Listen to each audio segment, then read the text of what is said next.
नमस्कार दोस्तों। तो आज हम लोग बात करने वाले हैं जीएसटी रजिस्ट्रेशन के बारे में। मैं आपको पूरी जानकारी दूंगा कि जीएसटी रजिस्ट्रेशन आपको करवाना चाहिए या नहीं करवाना चाहिए, क्या आप रजिस्ट्रेशन के दायरे में आते हैं या नहीं आते। तो आइए शुरू करते हैं। जीएसटी रजिस्ट्रेशन किन्हें करवाना चाहिए और किन्हें नहीं करवाना चाहिए। तो ये सब जो आगे आने वाले लोग हैं उन्हें जीएसटी रजिस्ट्रेशन करवाने की ज़रूरत नहीं है।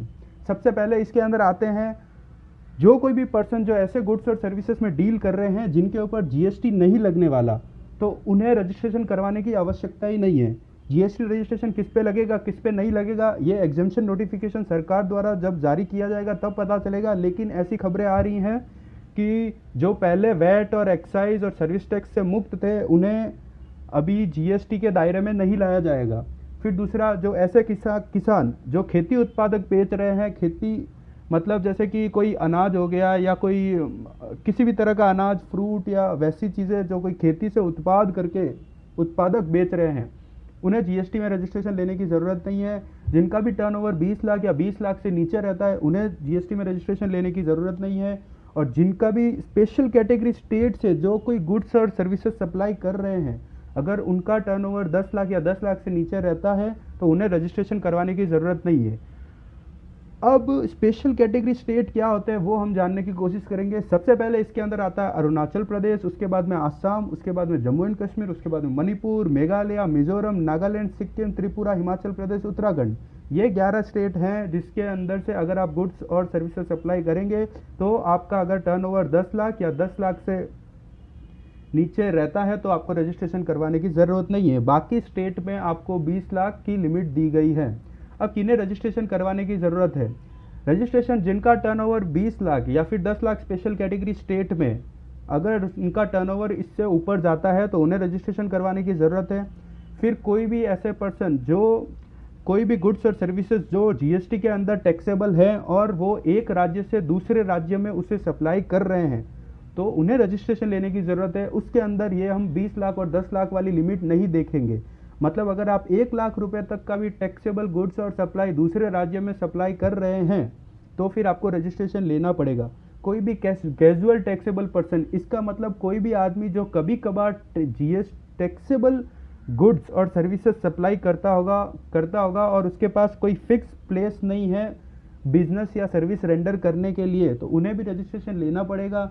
जो कोई भी आदमी रिवर्स चार्ज के अंदर आते हैं, रिवर्स चार्ज में आना इसका मतलब कि अगर आप किसी से गुड्स या सर्विसेज बाई कर रहे हैं तो कानूनन तो ऐसा होना चाहिए कि वो आपके बिल पे, वो अपने bill pay VAT, service tax, जो भी टैक्स लगाने हैं वो लगाए, आपसे वसूल करे और फिर सरकार को देवे।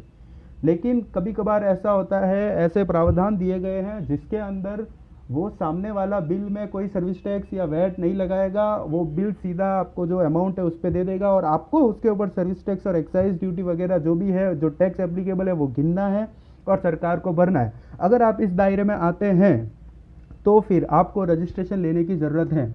कोई सा भी ई कॉमर्स ऑपरेटर हो जैसे कि अमेजन, स्नैपडील और ये सारे लोग, इन लोगों को रजिस्ट्रेशन लेना अनिवार्य है।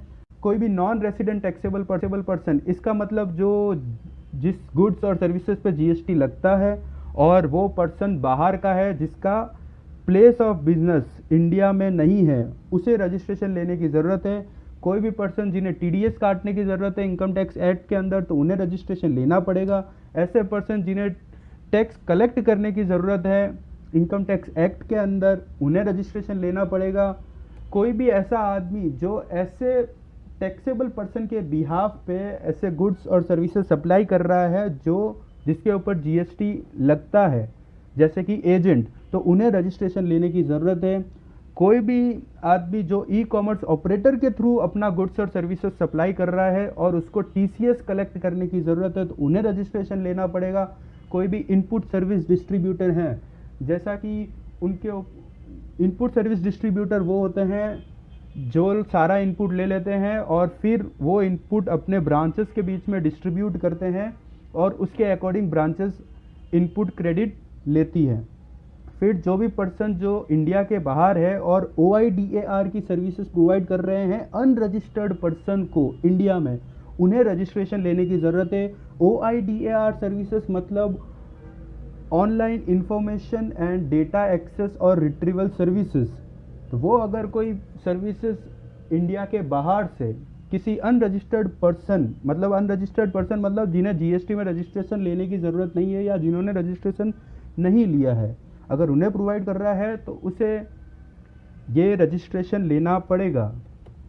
फिर उसके बाद में कोई भी नोटिफाइड पर्सन जो सेंट्रल गवर्नमेंट जिसे नोटिफाई करती है कि भाई आपको रजिस्ट्रेशन लेना अनिवार्य है, तो आपको रजिस्ट्रेशन लेना पड़ेगा।